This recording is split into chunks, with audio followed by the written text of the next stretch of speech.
Ces années de silence, c'est des années de solitude, c'est des années où on met le doigt dans l'engrenage du silence et c'est trop tard après. Moi, je pense que soit on parle tout de suite, et c'est ce que j'essaye de faire avec les boîtes aux lettres papillons, soit on parle tout de suite, soit après, on parle plus, ou alors il faut beaucoup, beaucoup de temps pour pouvoir parler.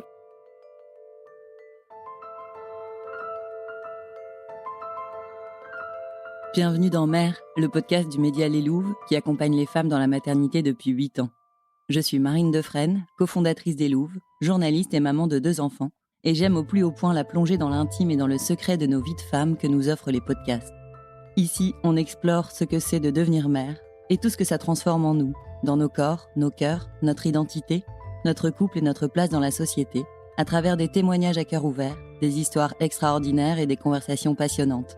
Pour ne manquer aucun épisode, abonnez-vous au podcast sur votre plateforme préférée, suivez-nous sur Instagram et sur leslouves.com. Bonne écoute. Bonjour à toutes et tous.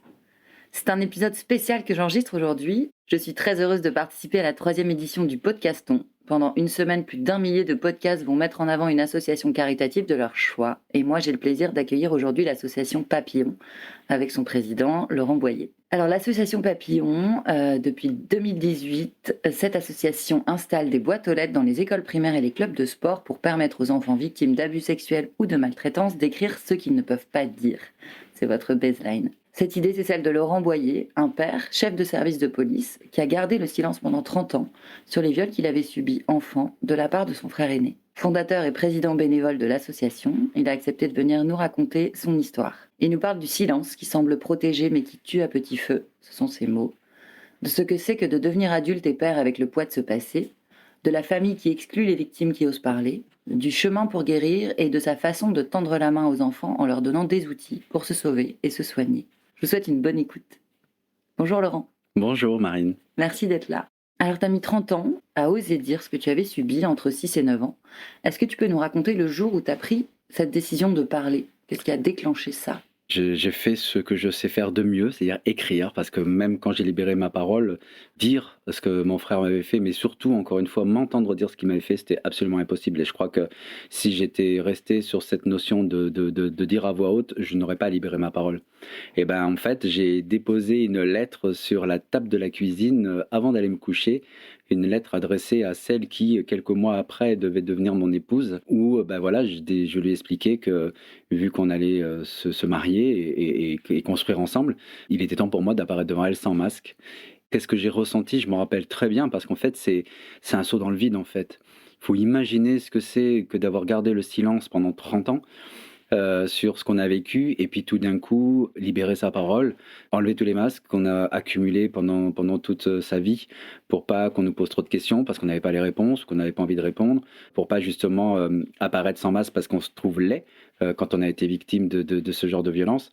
Et donc oui, pour moi, déposer ce mot, c'était vraiment sauter dans le vide sans avoir la certitude de comment allait être ma chute, si mon épouse allait amortir ou pas cette chute, si elle allait être la main que j'espérais pour justement que je puisse rebondir. Donc on se sent, c'est vertigineux en fait, c'est vertigineux, c'est libérer, c'est libérer une parole qui est douloureuse, qui a failli nous détruire, et c'est tout d'un coup justement ne plus être seul, et ça fait bizarre. Comment décrire et expliquer ces années de silence ? On a parfois de l'extérieur du mal à comprendre ce qui retient les victimes de dénoncer leur agresseur pendant si longtemps. C'est vrai que de l'extérieur, on a beaucoup de mal à comprendre, et malgré les films, malgré les livres, malgré les témoignages, le reportage qui essaie justement d'expliquer toutes ces années de silence, à chaque fois qu'une victime libère sa parole après plusieurs années, elle est tout de suite un peu suspecte de quelque chose.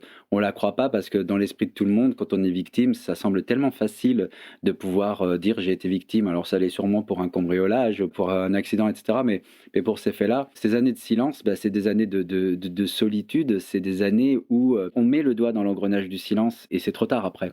Moi, je pense que soit on parle tout de suite, et c'est ce que j'essaye de faire avec les boîtes aux lettres papillons, soit on parle tout de suite, soit après, on parle plus, ou alors il faut beaucoup, beaucoup de temps pour pouvoir parler.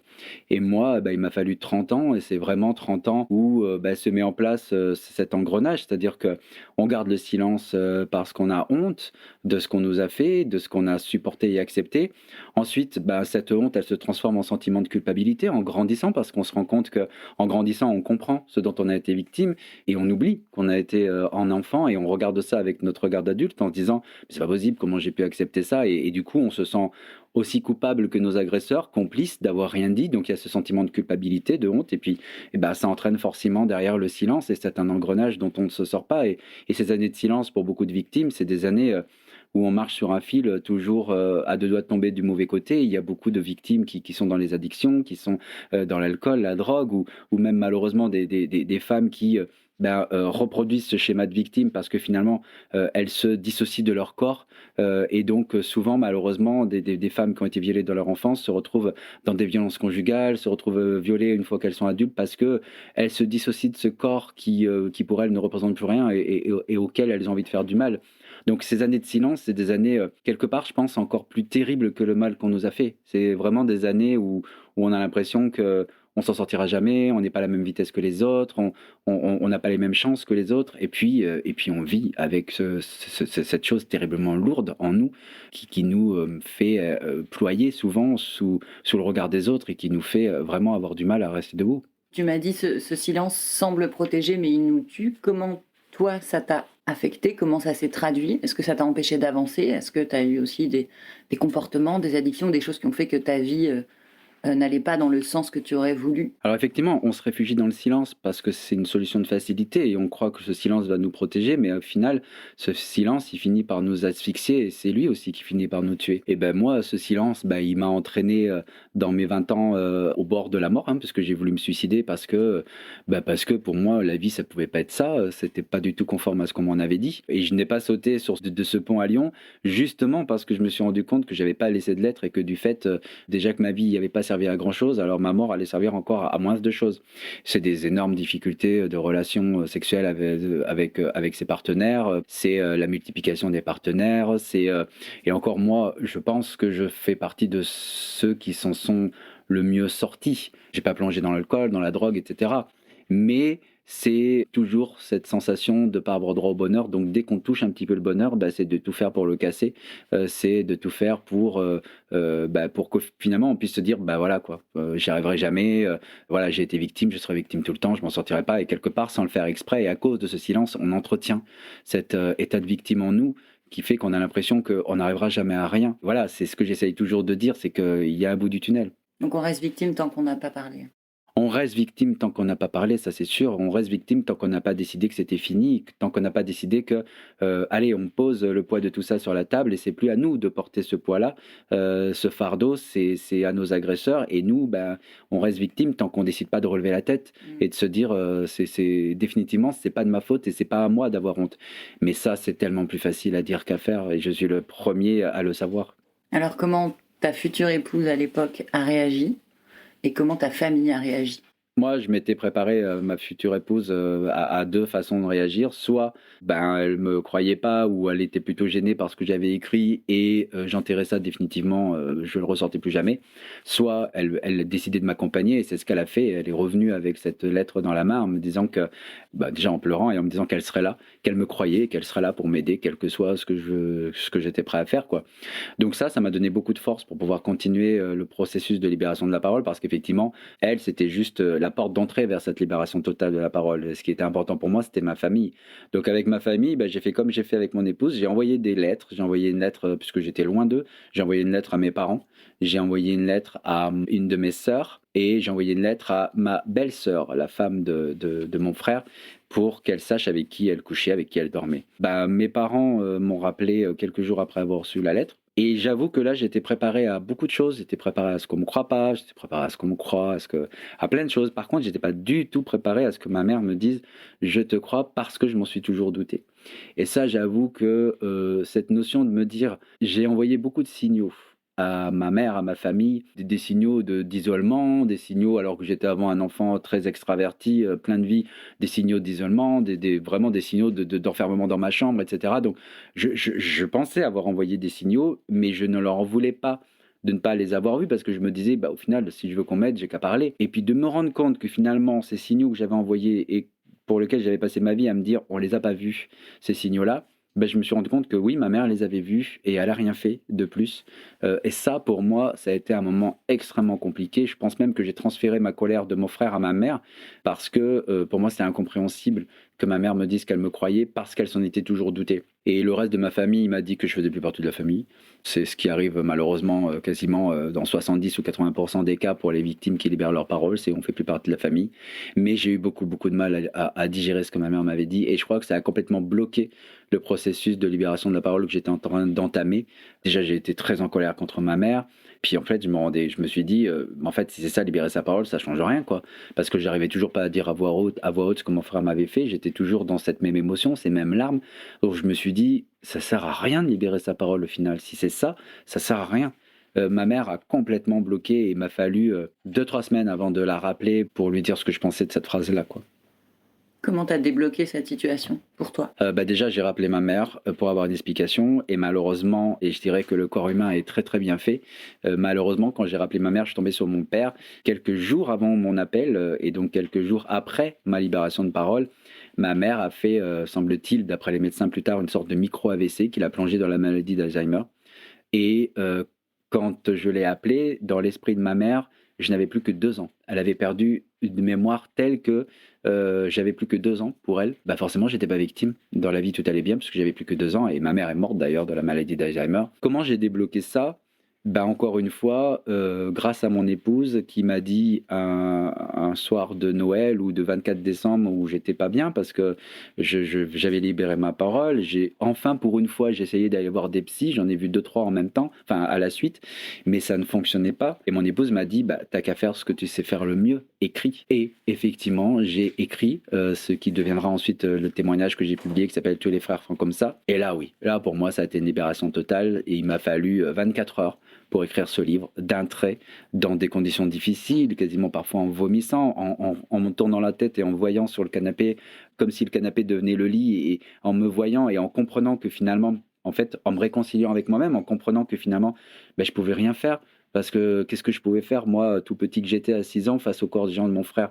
Et donc, ça a été une écriture douloureuse, mais oui, écrire mon témoignage m'a permis définitivement et entièrement de sortir tout ça de moi et de pouvoir vraiment dire sans plus pleurer, sans de pouvoir dire mon frère m'a violé de l'âge de 6 ans à l'âge de 9 ans, sans que ça m'entraîne dans des larmes incontrôlables. Je voulais que tu nous parles aussi du moment où tu es devenu père. Je me demandais, on a reçu le message sur Instagram d'une future maman qui disait que son mari avait été victime dans son enfance et que c'était un moment très compliqué qu'elle vivait avec lui et ça posait plein de questions parce qu'il allait devenir père et donc j'avais dit ok, on essaiera de traiter ce sujet et du coup j'en profite pour l'aborder avec toi. Comment ça a résonné avec ce que tu avais vécu, de savoir que tu allais devenir père? Est-ce que ça posait des questions, des questionnements, des doutes avant de devenir père et après? Moi, j'avais vraiment envie de devenir père. Pour moi, c'était, je pense, faire un pied de nez à la vie. C'était, et je me suis pas vraiment posé toutes ces questions avant de devenir père. Ce qui est sûr, c'est que jamais je me suis dit, et si je reproduisais ce qu'on m'a fait, etc. Non, ça, moi, pour moi, c'était pas l'enjeu, il n'était pas là. Et je dirais que tout s'est plutôt bien passé quand je suis devenu père, jusqu'à ce que mes enfants atteignent, mon fils aîné, mais surtout quand j'ai eu un autre enfant derrière, atteignent l'âge que j'avais quand moi j'étais victime. Et là, j'avoue que c'est devenu assez compliqué quand mon fils a eu 6 ans et quand ensuite, vu qu'ils avaient 3 ans d'écart, quand mon autre enfant a eu 6 ans et que le plus grand avait 9 ans, là, pour moi, ça a été extrêmement compliqué parce que 6 ans, 9 ans, c'est exactement l'âge, le laps de temps où moi j'ai été victime. Et puis, en fait, ils s'entendaient tellement bien qu'ils avaient qu'une envie, c'était de dormir dans la même chambre. Et là, pour moi, c'était très, très, très compliqué parce qu'effectivement, on se retransporte dans ce qu'on a vécu nous. On anticipe des choses qu'on n'a pas anticipées parce qu'en fait, ce que je veux dire à ces futurs pères ou à ces pères, c'est que la normalité, c'est pas ce qu'on a connu. La normalité, finalement, j'ai réussi à me raisonner en me disant que la normalité, c'était finalement que deux frères s'entendent tellement bien qu'ils qu'ils ont envie d'être dans la même chambre pour jouer tranquille, etc. Et ça a été d'essayer de me dire, moi, je saurais si jamais il y a quelque chose qui va pas, parce que moi, ces signaux-là que j'ai envoyés, je pense être capable de les détecter. Et puis surtout, mes peurs ne leur appartiennent pas. Et je m'en veux beaucoup parce que j'ai libéré ma parole quand mon fils avait 1 an, juste avant qu'on se marie, etc. Et mon fils, il traîne une peur qui n'est pas la sienne. Il traîne aujourd'hui, et il a 19 ans, hein, il a encore beaucoup de mal à dormir dans le noir. Il a peur de la nuit. La nuit, pour lui, c'est source de crainte. C'est souvent là où il se dit je vais faire malaise cardiaque, il a des peurs la nuit. Tu penses que ça vient de toi? Mais c'est évident, parce que moi, la nuit, c'était... pourquoi aujourd'hui, je ne dors que 4 heures par nuit?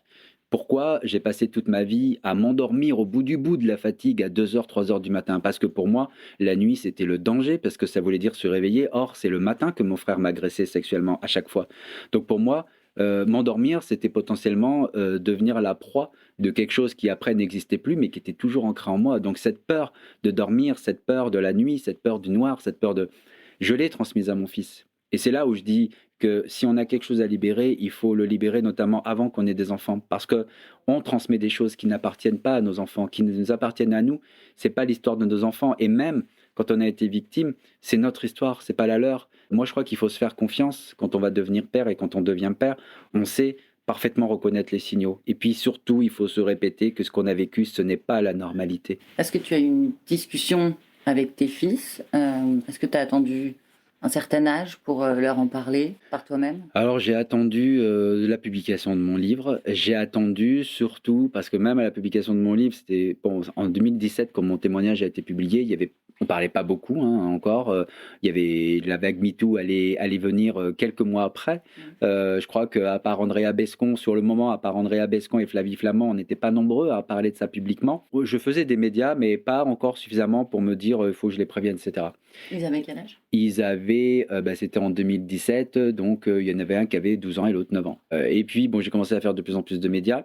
Et puis un jour, j'ai eu la chance, cette chance qui m'a permis de créer l'association Les Papillons, mais la chance de faire l'émission Le Monde en face sur France 5, qui est enregistrée le lundi et qui passe dans les conditions du direct le mardi. Ce qui fait que moi, le mardi, j'ai pu regarder l'émission avec mes enfants. Et moi, j'intervenais en tant que grand témoin après la diffusion d'un documentaire. Et c'est cette émission-là que j'ai choisie pour m'asseoir avec mes enfants, regarder cette émission avec mes enfants, pour que finalement, sans que j'ai trop à leur dire moi, puisqu'ils avaient qu'à m'entendre, ils puissent comprendre mon histoire, qui était aussi un peu la leur, pourquoi ils ne voyaient pas leurs grands-parents de mon côté, etc. Et donc je me rappelle quand on a regardé l'émission, ils me tenaient la main tous les deux, et c'était un moment, même là quand j'y pense, un moment très, très émouvant, puisque finalement cette émission m'a permis de dire ce que j'avais du mal à leur dire. C'est pas facile, hein, notre société est stupide. On est un père, on a l'impression que les pères, ça doit être des super-héros, et que si on a été victime dans notre enfance de quoi que ce soit, on n'est plus trop un super-héros, quoi. Mais je me rends compte aujourd'hui, quand on parle ensemble, que finalement, oui, je pense que je suis un petit peu un super-héros pour eux. Donc, non, voilà. En fait, cette émission m'a permis d'aborder ça sans avoir à le faire directement. Du coup, tu as répondu en partie à ma question suivante. Comment est née cette association? L'association Les Papillons, elle est née quand j'ai publié mon témoignage, du fait que beaucoup de personnes venaient à moi et on m'a dit il faudrait que tu fasses une association comme tu es identifié. Moi, je suis bien élevé, j'ai fait mon association, mais je voyais pas du tout ce que je pouvais apporter aux victimes. En plus, moi, j'étais à Perpignan, je voyais pas ce que je pouvais apporter. Et j'ai créé cette association qui s'appelait Les Survivants, donc quelque chose de très sombre, de très lourd. Et puis, un jour, j'ai fait cette émission, donc Le Monde en face, et j'intervenais après le documentaire d'Audrey Glohagen qui s'appelle Inceste, que justice soit faite. Très bon documentaire, si les auditrices et les auditeurs peuvent le retrouver. Et dans ce documentaire, on voyait une petite fille qui avait le courage que moi j'avais pas eu, à 7 ou 8 ans. Elle avait déposé plainte contre son grand-père pour des agressions sexuelles qu'il lui avait fait subir. Et dans ce documentaire, Lily, elle disait à quel point elle aimait les papillons, elle aimait leur humeur, leur couleur. Et moi, sur le plateau, ça a été un vrai choc de me dire, c'est ça en fait, quoi. Quand on a été victime, on est prisonnier de notre silence, un peu comme dans une chrysalide, alors que tout ce qu'on veut, c'est libérer nos paroles, prendre notre envol pour devenir des papillons.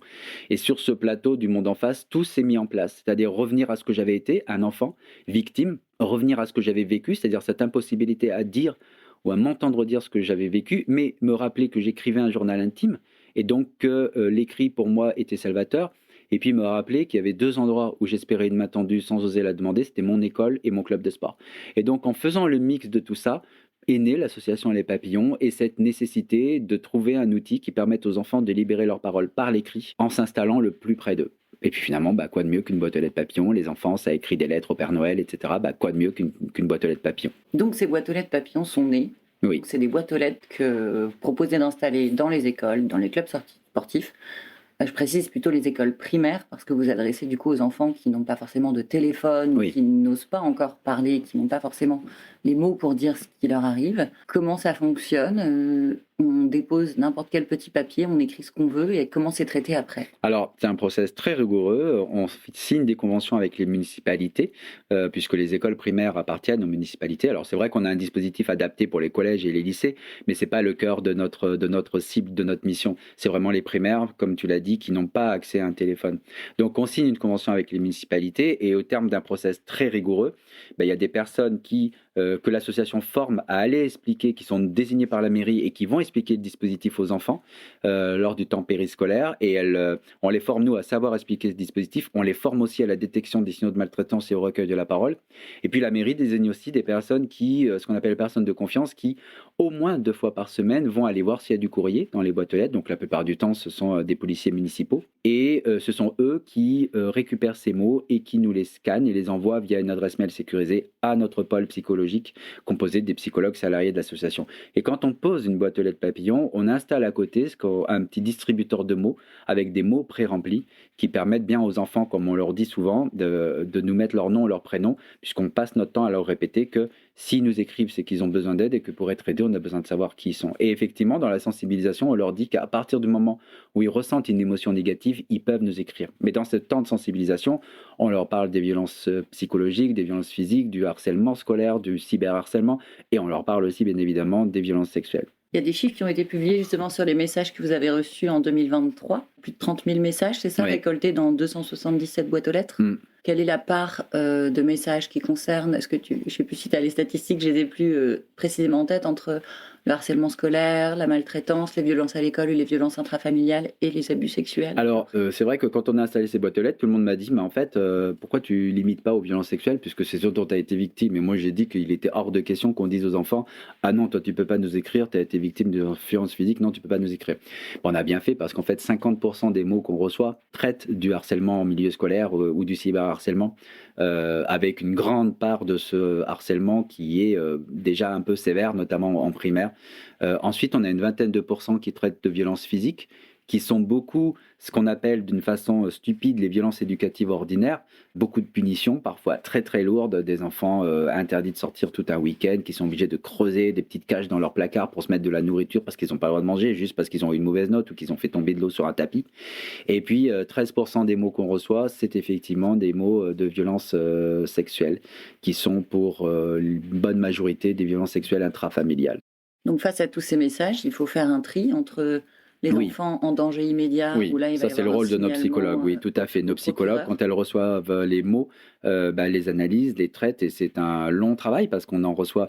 Là, on est déjà depuis le début de l'année scolaire à plus de 350 boîtes aux lettres installées, donc déjà beaucoup plus que toute l'année dernière. Et donc effectivement, elles analysent, elles traitent, et selon la gravité et le danger immédiat ou pas, soit elles font un signalement au procureur pour un danger grave et immédiat, c'est-à-dire que l'enfant vit actuellement le danger, soit elles font une information préoccupante à la cellule de recueil des informations préoccupantes, soit elles envoient des mails de préconisation à la personne qui a été désignée par la municipalité pour être notre référent en local. Et dans ces mails de préconisation, c'est surtout tout ce qui a trait au harcèlement scolaire, où là, effectivement, elle donne des orientations en demandant à ce qu'on alerte l'établissement scolaire sur le harcèlement. Alors ça peut permettre ensuite de mettre en place des ateliers. Souvent d'ailleurs, c'est des situations de harcèlement scolaire qui ne sont pas du tout connues par les enseignants ou les chefs d'établissement. Donc ça permet d'avoir un vrai travail en amont avant que ça devienne trop lourd à porter. Dans le cas d'un soupçon d'inceste, j'imagine qu'on est encore dans le soupçon quand on reçoit ce mot. Concrètement, que peut faire le procureur à ce stade-là avec ce mot? Le procureur, il saisit un service de police ou gendarmerie immédiatement. Et je crois que c'est la force de notre dispositif, c'est que, et on l'a vu avec l'histoire d'une autre petite Lily dont les médias ont beaucoup parlé, c'est-à-dire une petite qui nous avait écrit dans sa boîte aux lettres papillon au mois de juin 2022, alors qu'on venait juste de l'installer. Je crois qu'elle n'avait même pas été encore sensibilisée, et elle nous avait donné un prénom en disant que cette personne mettait sa partie du bas à lui dans sa partie du bas à elle. Ce mot, bien sûr, quand on l'a reçu, on l'a tout de suite envoyé en signalement au procureur de la République. Mais quand on envoie notre signalement ou notre information préoccupante, le mot qu'on reçoit, le scan du mot qu'on reçoit part avec le signalement. Et donc forcément, ça donne une force bien différente, puisque finalement, il n'y a aucun adulte qui vient travestir la parole de l'enfant. Et j'imagine, quand un procureur ou un service de police ou de gendarmerie reçoivent ce genre de mots, on a toute la gravité de ce qui est écrit avec toute la fragilité de l'écriture, et ça donne une force bien différente. Et notamment quand on voit l'ordonnance de renvoi de ce mot, qui a entraîné d'ailleurs en fin d'année dernière une condamnation à 12 ans de réclusion criminelle, quand on voit l'ordonnance de renvoi, tout est basé sur ce mot en disant que la justement... valeur de preuve. C'est-à-dire que l'ordonnance de renvoi dit bien que ce mot, personne ne l'a dicté à l'enfant. Les sensibilisations qu'on fait ne les orientent sur rien du tout. Personne n'aurait pu écrire ce que Lily a écrit avec cette force-là. Donc c'est vraiment la force, c'est que finalement, ce mot, je ne sais pas s'il a valeur de preuve, mais en tout cas, il est interféré par personne. C'est la parole brute de l'enfant telle qu'elle nous l'a écrit avec ses mots à elle. Si Lily avait dit ça verbalement à quelqu'un, il est sûr qu'en bout de chaîne, cette phrase-là aurait perdu complètement de sa force parce qu'elle aurait été complètement modifiée par nous adultes en pensant, et c'est ce qui se passe quand on fait nos procès-verbaux, c'est ce qui se passe quand un enfant vient nous dire quelque chose d'une façon verbale et qu'on va le retranscrire, c'est que même si on change un tout petit mot, on met notre mot d'adulte à nous, ça change absolument toute la force du mot de l'enfant. Ça doit être très émouvant de lire ces petits mots. Ah, parfois, c'est...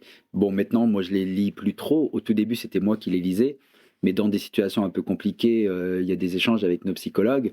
Je me mets vraiment à la place de nos psychologues qui reçoivent ces mots avec toute la force. Voilà, ce mot de Lily, elles n'ont pas l'enfant en face d'elles. Elles voient cette écriture tremblotante. Elles imaginent dans quelles conditions l'enfant a pu écrire ce mot et tout ce que ça représente pour cet enfant et tout ce courage qu'il faut à cet enfant pour nous écrire ces mots-là.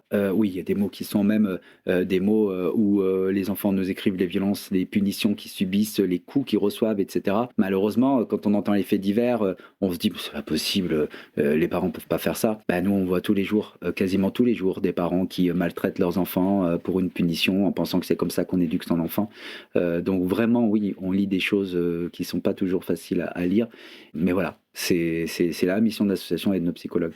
Alors comment on peut installer une boîte aux lettres dans son école, dans l'école de ses enfants? C'est quoi le fonctionnement? On vous écrit un mail, on vous Alors, écrit un énième mail? on nous écrit un mail. L'avantage maintenant, c'est que comme on a des salariés, il y a des gens qui lisent tous les mails qu'on reçoit. Donc, on peut nous écrire un mail, on peut aller voir ces élus pour les sensibiliser sur l'association Les Papillons, pour que eux nous contactent et qu'ils puissent être mis en relation avec notre responsable des relations avec les partenaires. On a un process très rigoureux quand on conventionne avec les municipalités, trop parfois pour certains, mais la protection de l'enfance, ça ne souffre pas d'à peu près, donc il faut vraiment être très rigoureux.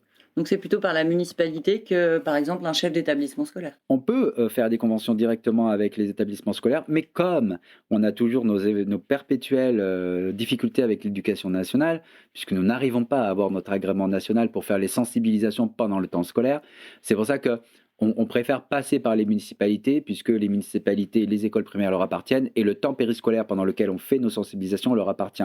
Alors certes, pendant la pause méridienne, la cantine, il n'y a pas tous les enfants, il y a quand même maintenant 70% des enfants qui mangent à la cantine, mais on a créé une affiche qui permet aux enfants de comprendre à quoi sert la boîte aux lettres, même s'ils n'ont pas participé à la sensibilisation, et on distribue un flyer aussi aux enfants, à tous les enfants, Donc, même ceux qui... en général de la municipalité. Oui. Toutes les conventions qu'on signe sont avec les municipalités qui demandent X boîtes aux lettres pour leur X école, et c'est comme ça qu'on avance, effectivement. Donc ça, c'est noté. Et parmi les projets de l'association, je sais qu'il y a la volonté d'ouvrir une autre maison. Il y en a une à Perpignan pour recevoir les familles, les parents qui ne sont pas agresseurs et leurs enfants victimes. Vous avez des psychologues. Au-delà de cette autre maison, de quoi est-ce que vous avez besoin pour avancer? Comment les auditrices et les auditeurs, s'ils ont envie, peuvent aider votre association? Alors, il y a donner de la visibilité à l'association, partager notre association, en parler auprès des élus, nous faire des dons. Et là, je profite de ce podcast pour remercier vraiment les personnes parce que on fait partie des associations qui reçoivent beaucoup de dons. Et ça montre en fait la confiance qu'ils ont en nous et ça montre aussi la confiance qu'ils ont en notre dispositif. Donc oui, continuez à nous faire des dons parce que on a le projet de, comme dans le temps, on pose des boîtes aux lettres dans les écoles, mais aussi dans les clubs de sport. Et dans les clubs de sport, la sensibilisation est un peu plus compliquée. C'est pas facile d'emmener une télé sur le stade pour faire la sensibilisation avec les diaporamas vidéo. Donc on est en train de créer un livret de sensibilisation avec nos personnages, Léon le papillon, pour que les enfants, avec des petites enquêtes, soient sensibilisés eux-mêmes. Mais ça coûte cher. Enfin voilà, on a beaucoup de projets qui coûtent cher. Donc voilà. Faire parler de nous. Rémunérer des psychologues. Rémunérer des psychologues et nous en plus on tient, quand on les emploie, elles sont surprises de la hauteur du salaire. Mais pour moi, un psychologue qui a fait 5 années d'études, quand elles me disent le salaire qu'elles ont à l'aide sociale à l'enfance, pour moi c'est juste pas normal, quoi. Un psychologue qui a fait 5 années d'études et qui dans notre association gère tout ce qu'il doit gérer, fait de l'accompagnement, puisqu'on peut faire de l'accompagnement aussi en téléconsultation, etc. Non, il faut que ces psychologues soient rémunérés à leur juste valeur. Donc tout ça, ça a un coût. Et malheureusement, on doit réfléchir comme une entreprise, sauf qu'on vend rien. Donc c'est pour ça que parfois les nuits sont un peu plus courtes quand il s'agit de trouver des fonds pour continuer à avancer. Et si on veut donner, justement, c'est sur votre site? Sur le site internet associationlespapillons.org. Et là, on peut devenir bénévole si on veut, on peut avoir des renseignements pour aller alerter ses élus et on peut faire des dons si on veut. Merci. Merci beaucoup, Laurent. Merci à toi. C'est la fin de cet épisode spécial Podcaston. Je te remercie vraiment de t'être libérée parce que c'est un sujet qui nous tenait à cœur et cette action est top. On va en parler aux municipalités autour de Merci nous. beaucoup. Si cet épisode vous a plu, n'hésitez pas à vous rendre sur podcaston.org pour découvrir toutes les autres associations qui ont été invitées par les podcasteurs et podcasteuses ce mois-ci. Et merci encore Laurent. Merci.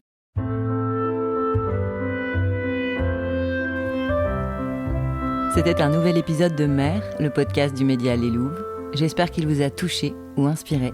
Si vous aimez notre podcast, soutenez-le sur votre plateforme d'écoute avec quelques étoiles et un commentaire qui nous aideront à produire encore plus d'épisodes. À bientôt sur Les Louves et merci pour votre fidélité.